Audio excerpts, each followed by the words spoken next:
Yes, I just know this is going to be my best year ever. My business is going to knock it out of the park. Yeah. Girl, please. No, you're not. Who said that? Who do you think you are?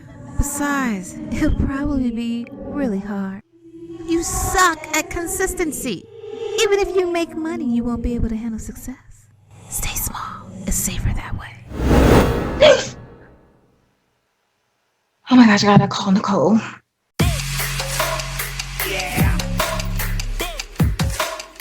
Are you somebody who's suffering from all that racket and noise in your head and it's keeping you stuck in your business and you just wish it would shut up?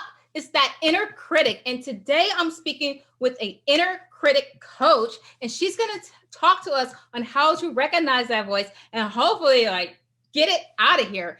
But before we get into the content, let me tell you about this fabulous woman. Let me just read a little bit of her bio. Inner critic coach Nicole Rosenfield helps women to end their fight with helpful thoughts which have kept them feeling trapped, overweight, and actionless. Nicole, a hairdresser turned corporate educator and business consultant with 21 years rich in experience and well-traveled all over the globe, and an expert in her field of dealing with the inner critic from personal and professional standpoint. Nicole has overcome her own negative thought patterns and shed 24 kilos. Now that's 50 pounds herself. Nicole vows to educate all women that the connection of mind and body is crucial to sustainable changes. And I cannot wait to dive into this content. I know I have that inner self-talk. Welcome, Nicole. Thank you so much. I'm so happy to be here, Aprille. Yes, I'm so excited. So please, you are the inner critic coach. How does one become an inner critic coach? Like, to give us your background story. I'm so excited to hear this. So essentially, I left my corporate career, and it was one I was so passionate and determined and motivated about. Okay, I left my corporate career to have my first child. So what actually happened is I gave birth to my first baby son, Harrison, and literally my world changed in 5 seconds, as we all know as new mums. In terms of how that felt, it was exhilarating, but at the same sense, it was overwhelming because I had lost my identity. I had lost my identity as a corporate ambitious career woman, and now my new identity was literally activewear and being a mum and just being hands-on 24/7. So with that change of identity, what I noticed about myself, because I've been a yo-yo dieter all my life, apart from the last couple of, I have to say, 1 year. So I literally went, you know what? I'm recognizing that I'm falling down a slippery slope. I've lost myself. I've lost my self-worth, my self-esteem, and my identity, and I need to change. So 14 months postpartum, I was bigger than when I gave birth, and I said to myself, enough is enough. I keep getting a tap on the shoulder to tell me I need to rectify and heal my problems. So today it starts. So that's how it started. The inner critic completely took over my life. The programmed thoughts after giving birth to my son had slowly but surely worked their way into my brain. So I thought I wasn't good enough to achieve anymore. So we had to stop that. I had to stop it in its tracks. I've been so motivated by personal development, like all of my life, because I'm an ambitious career woman. But when it came to myself and working through my deepest, darkest thoughts with the inner critic right beside me saying, hey, Nicole, you're not good enough. Hey, Nicole, you've lost your identity and your career. It's time to really just let go and just be that person that you are now. And I did not want to accept that. So, cut a long story short, I've lost now over 60 pounds because this is a continual journey, and it's a mind-body connection of understanding that these negative thoughts that we have are so deeply programmed into our cells, not only our brains, but our cells. And it's our commitment and responsibility to ourselves to actually recognize what is happening and take charge. And it doesn't take that much. It just takes the recognizing that first little thought and then going, you know what? I got this. Yeah, like I was working in corporate America, and I thought I was going to climb the corporate ladder, and then I had my firstborn son, and everything changed, and I wanted to leave and just be a work from home mother. So I totally get that. My question for you is, where do you think that inner critic stem from? What, I know you felt like you lost your identity in corporate. Like, was that the main, the main source of the voices that were like downing you in your head?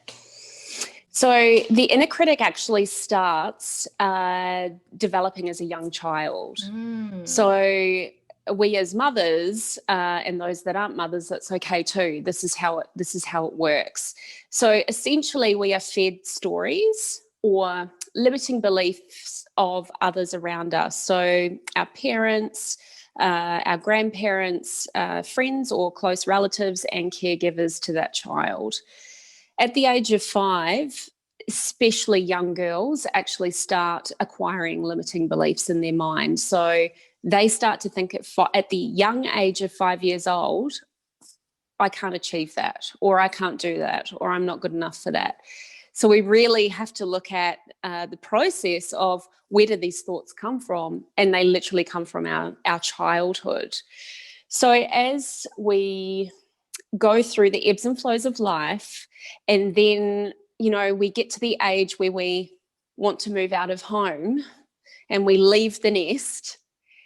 Do you know what? If we haven't recognized that our inner critic is there, it actually becomes extremely hard on the other side, because you're going out into the big wide world and you've got this voice that talks to you about what you can do and what you can't do, and you're literally controlled by that.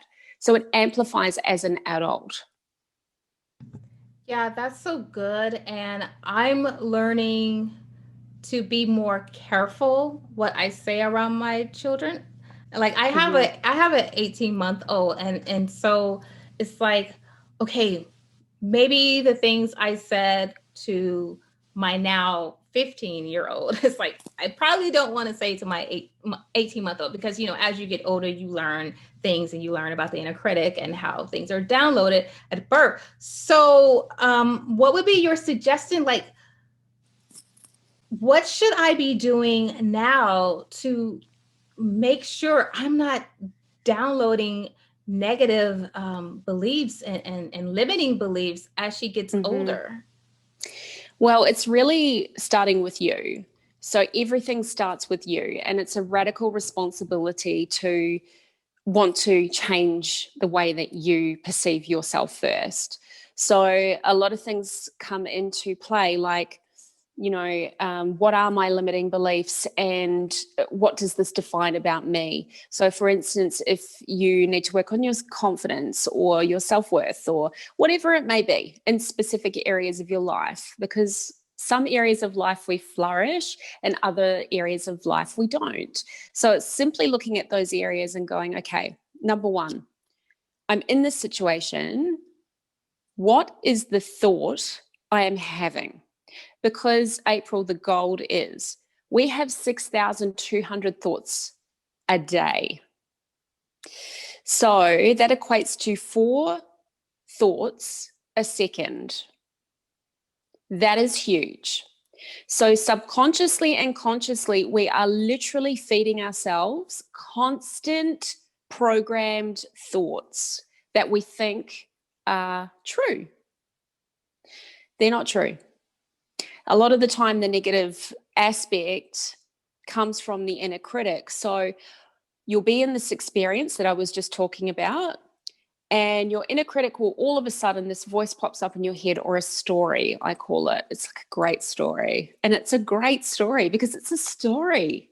It is not true. So take, for instance, you try on an outfit, okay? And you think, God, I'm feeling really good today. You look in the mirror, and then all of a sudden the inner critic crops up and says, not today. No way. People are going to look at you and think, how can she pull that off at her age? How can she pull that off with the size of her butt? Oh no, it's clinging in all the wrong areas. Like, this is the inner critic.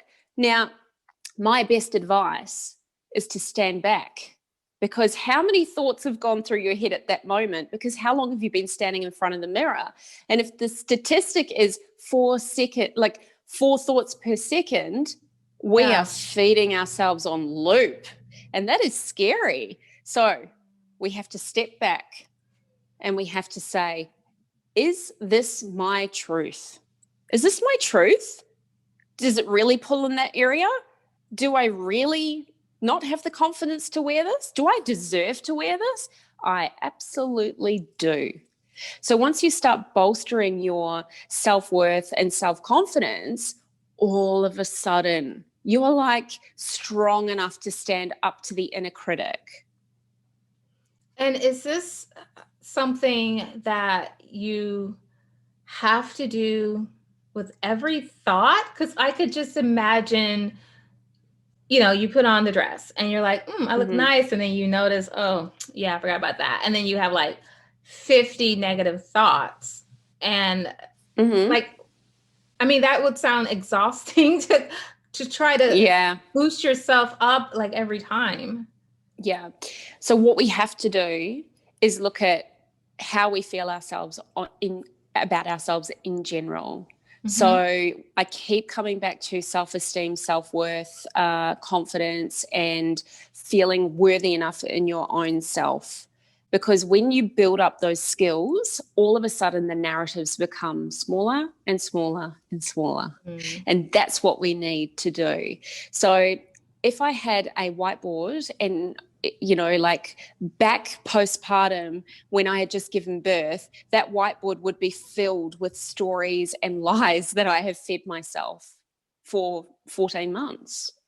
But now, if you ask me, that whiteboard would have a few on there, but not as many, because I've poured into the self-worth aspect. And that is huge. That is huge for changing the narrative. So what I'm hearing, or what I think I'm hearing is maybe your inner critic never goes away, but you can tone it down and you can have less thoughts to where they don't even fade you anymore. As long as you continue to do the work. Correct. Absolutely. Pouring into yourself is one of the most important aspects of serving yourself with managing the inner critic. So that voice is always going to be there in your lifetime, but it's how you manage and control that voice. And that's where all the other work comes into it. You recognize it, you understand it, you say, thanks for that little story, but I'm moving on. Okay, so recognize it. So do you have any tips on how we can start to recognize our inner critic? Yep, absolutely. Sometimes you're and I just want to point this out, sometimes you're so immersed in those uncomfortable negative feelings about yourself that you literally cannot see past it.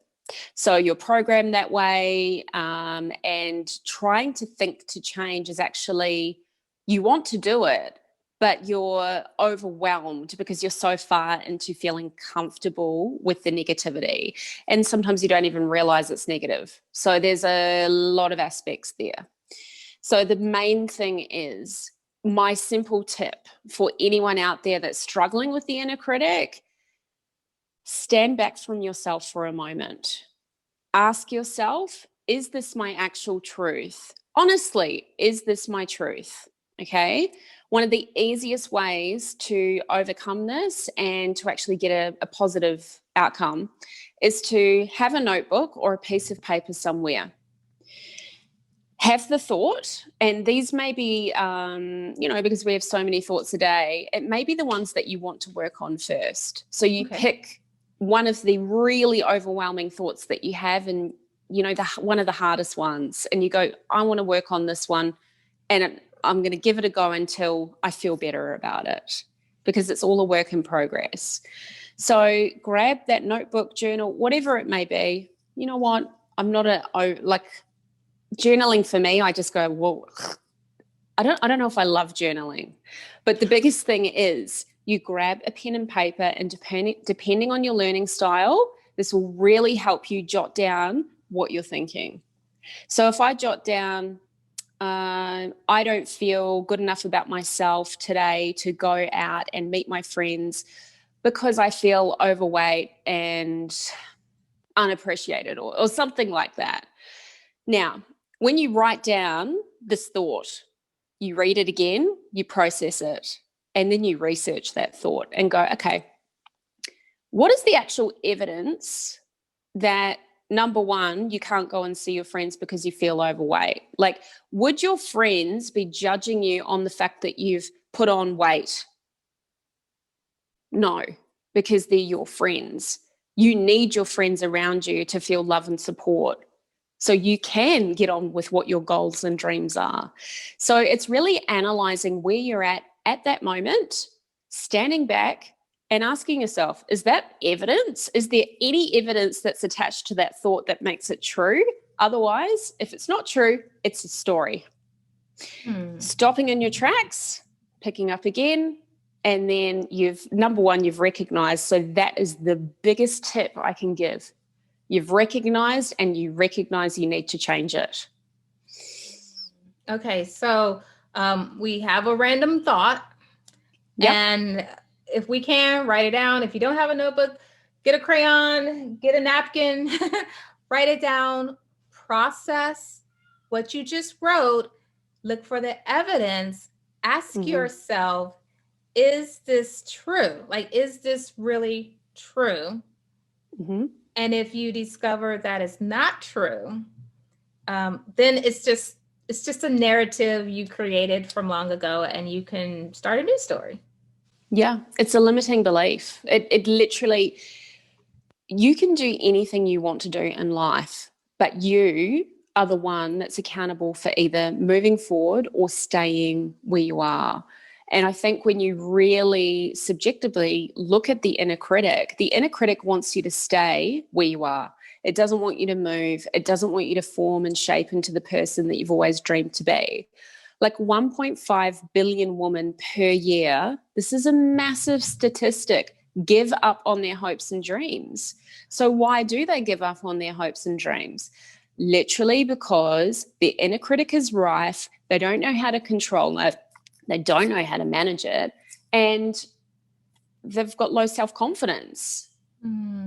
That's sad. So it's so sad. 1.5 billion women, like it's just under half of the population, that every year, like you can imagine, January, New Year, New You, New Year's resolution, diet culture, go out and get that job of your dreams while COVID is at an all-time high, like so many reasons for us as women to stop and just go, oh, it's too hard.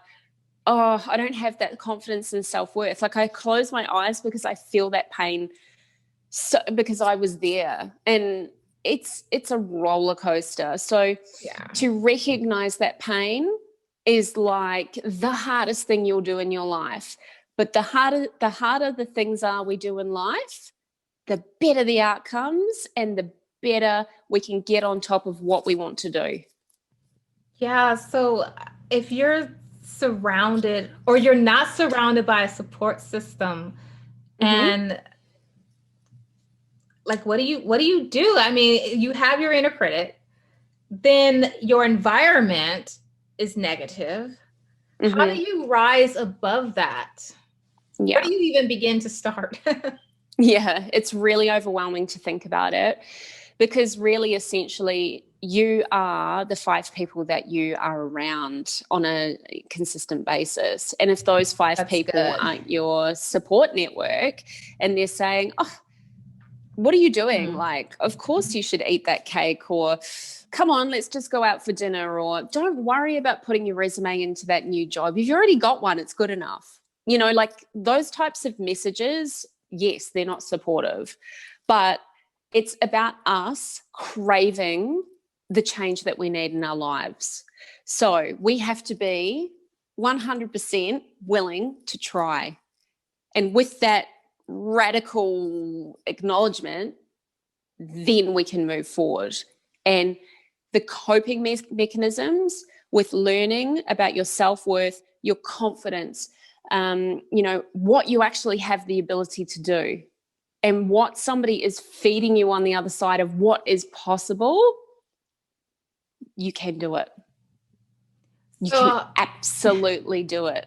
So I was, as you were talking, it popped in my head, like, you can't teach what was the saying? You can't teach an old dog new tricks. New tricks. My question for you is it harder to tone down or eliminate that inner critic if you're older, because you have years and decades of the same pattern versus versus if you started 20 years ago?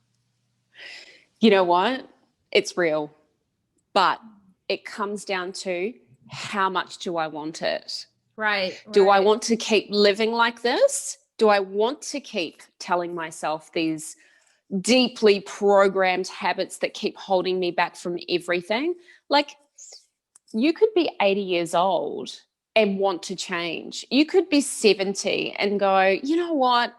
I need to change. You know, I've got a friend who's 60 years old. She is the most, fashion forward go-getter I've ever met. So you know what? It's all about mindset. And mindset is the key to this.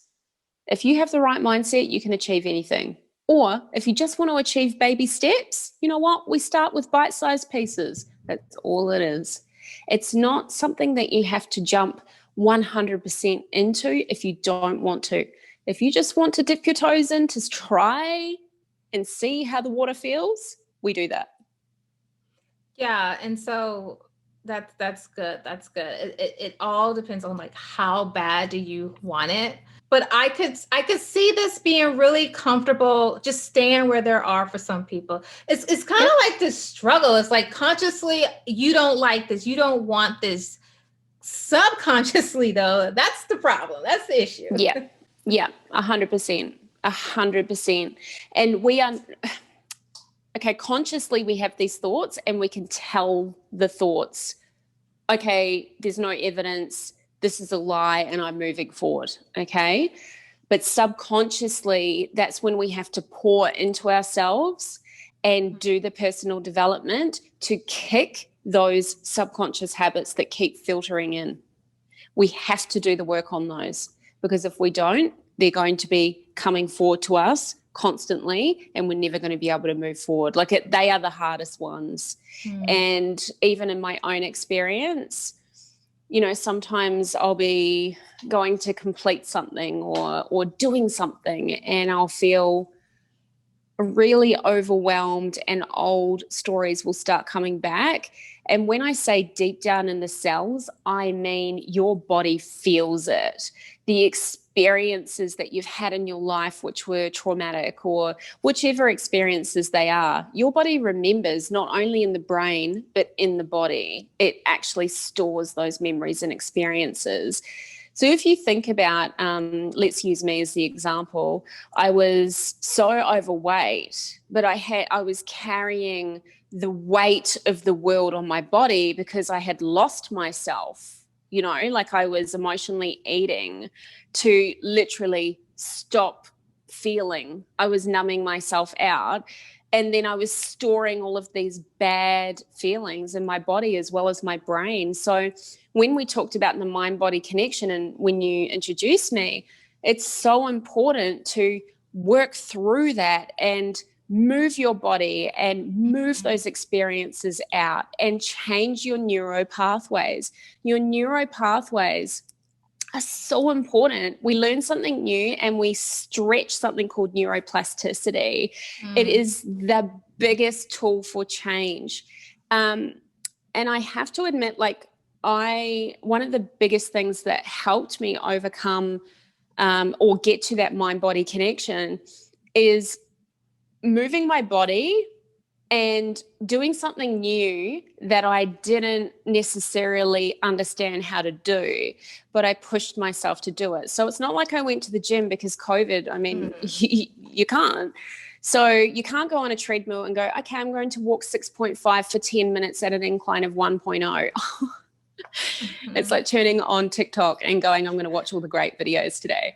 So really it's about doing something new, and whether it's exercise or whether it's walking and listening to a new podcast, whether it's, you know, trying to work out on your body weight and not with weights. It's trying something new all the time to make that neuroplasticity stretch, and therefore you can rid yourself of these really deep cellular things that you've been working through. It's so crazy. Yeah. So if there's something you want to do and you have that negative talk, so what I hear is like maybe making a list of all the steps, you know, whatever action steps to take that someone would do if they were, you know, in that result that you want.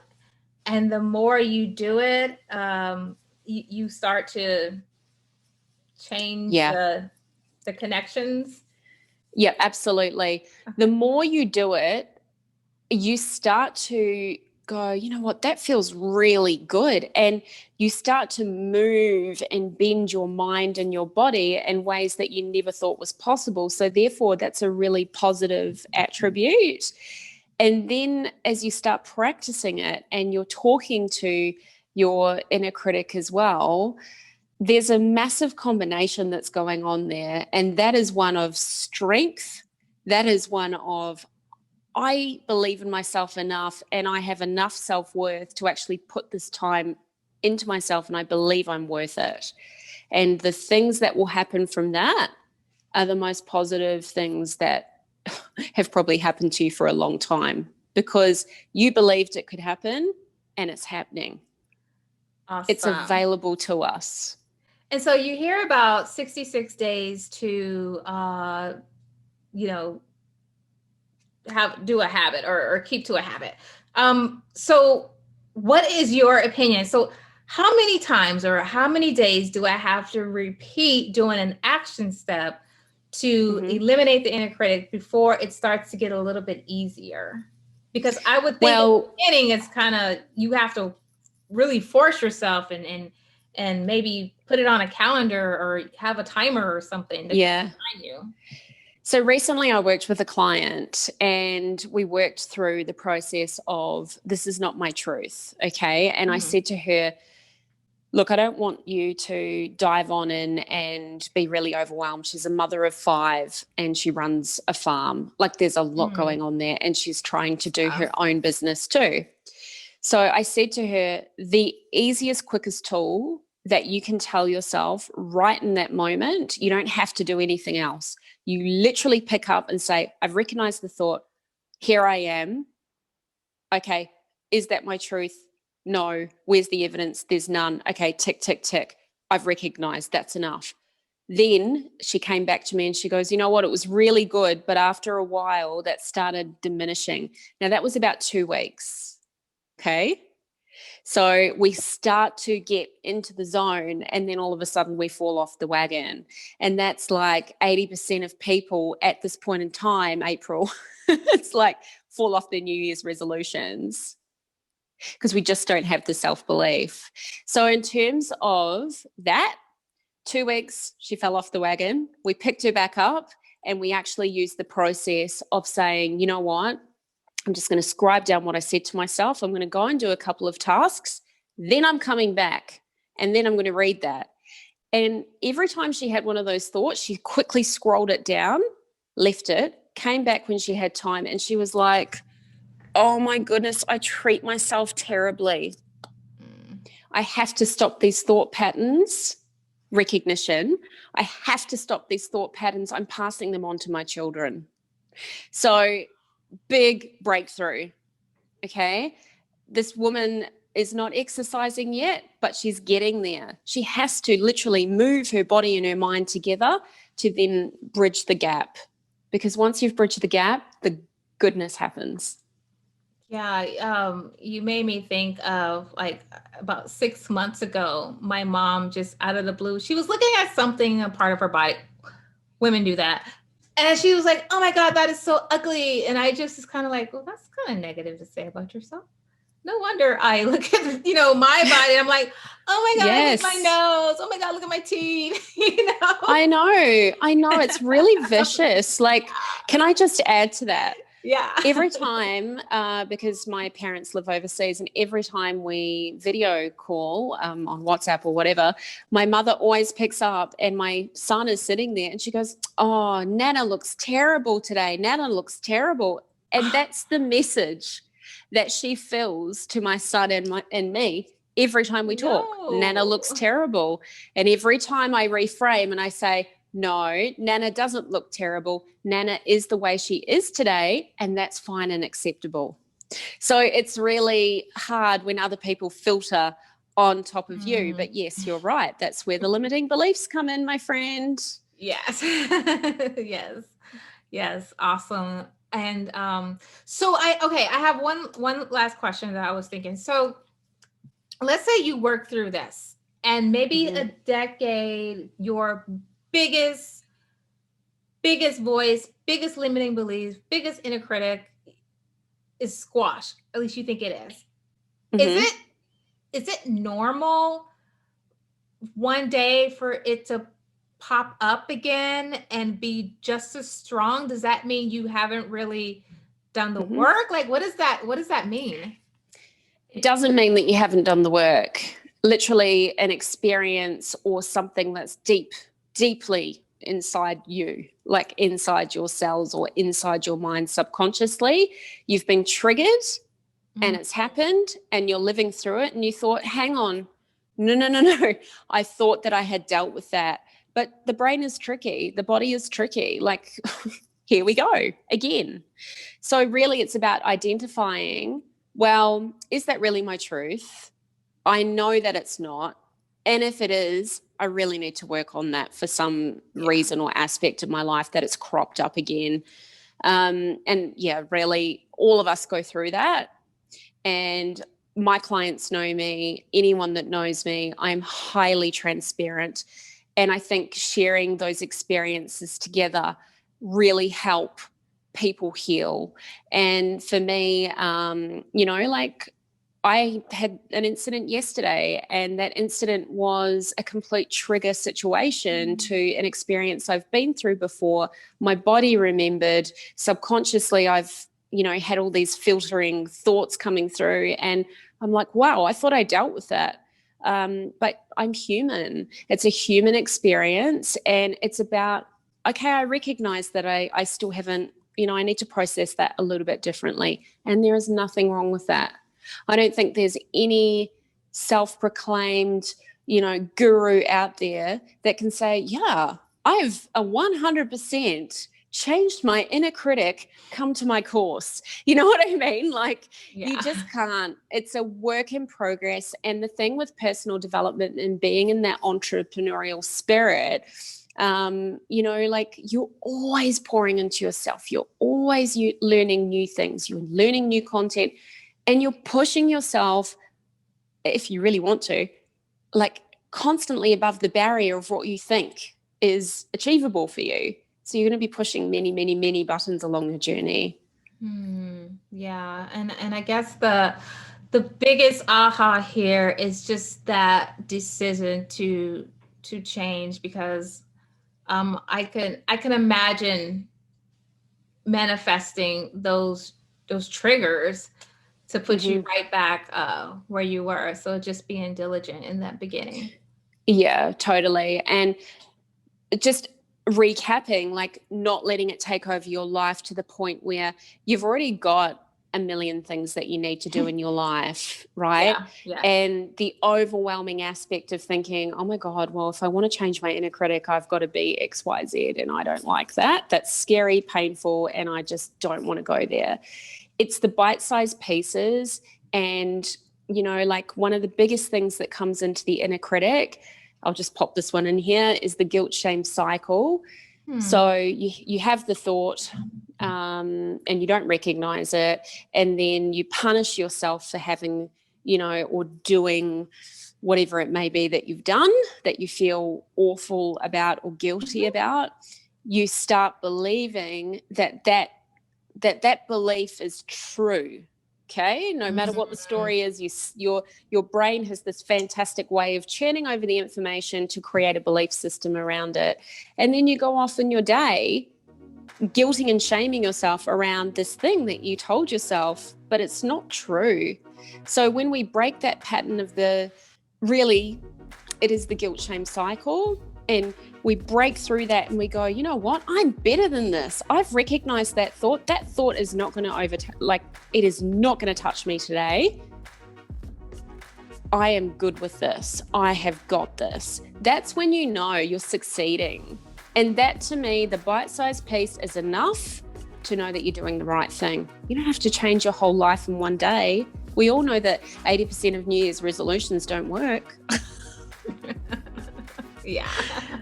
See, I love the mind-body connection. I love it so much. I love anything about the mind. The mind is so powerful, yet a little tricky devil. if you don't 100%. If you don't nurture it very good. Yeah. And so you mentioned that you work with your clients. So what type of clients do you work with? So I work with women who basically have felt trapped by their thought processes that have kept them really actionless. So I work with women that want to change, number one. That's the biggest thing that we've learned here today. They're willing to do the steps and the processes to make that change. So whether it's baby or whether it's big, it's up to them. The woman I work with, they want to achieve more things for themselves and dream again. Awesome. And then you help them figure that out. I do indeed. So how do these women get a hold of you? Well, they can either find me on Instagram or they can email me. So yeah, and we'll here's her email up here. And Perfect. Then we'll have all your information in the description at the bottom of this video. Now, Aprille, I actually have an ebook on how to overcome your negative thoughts. Where can you go and get it? At www.nicolerosenfield.com. Yes, I love that. Thank you so much, Nicole, for being here. This has been wonderful. You've poured so much of yourself and value into this video, and I cannot be more grateful. Thank you so much. I really appreciate you and what you're doing.